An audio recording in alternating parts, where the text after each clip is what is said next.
More on our top story, the latest shooting involving federal agents in Minneapolis. The death of Alex Pretti sparking new protests overnight against the Trump administration's immigration crackdown.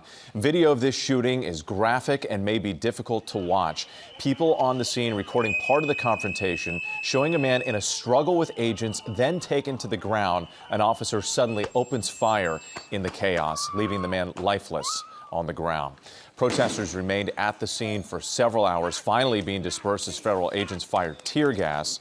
So joining us now is KSTP reporter Eric Rasmussen, who's been reporting from the scene and was part of our special coverage last night. Eric, thanks so much for joining us once again. We appreciate it. First, just tell us about the chaotic moments right after the shooting when you arrived and how the protests played out overnight. All right, we're very quiet here now, but that was not the case less than 24 hours ago.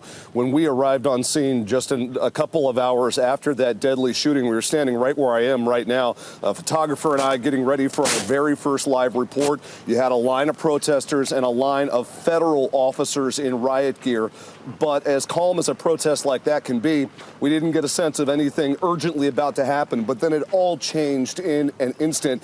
You know, even before I could put this gas mask on, those federal officers started firing off the tear gas and chemical agents and some projectiles, and we were sent running along with all the protesters right down this street. I've covered a lot of protests over the years, and unfortunately quite a few here in Minneapolis, and that was like something not quite like anything I'd experienced. Really got a face full of that gas and got a sense of what people have been dealing with here in Minneapolis as these protests play out. Yeah, we're glad that you and your crew are okay after all of that. And I was there in Minneapolis after the shooting of Renee Good. You've been there day after day. How would you describe the tension and the reaction in Minneapolis now after this second deadly shooting in less than a month? Yeah, it does seem sort of cumulative, right?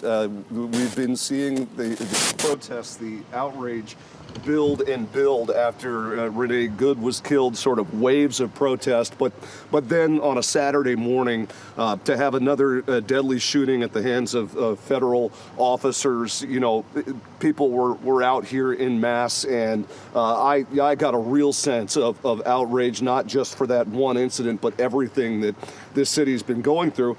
And, I had a chance to talk to a handful of the people that were coming out here demonstrating, young men, women, older folks, kind of a cross-section of the community. A lot of them told me they were from here in Minneapolis, including a woman right down the street. Talked to a military veteran who said this is not what he wanted to see here in his country.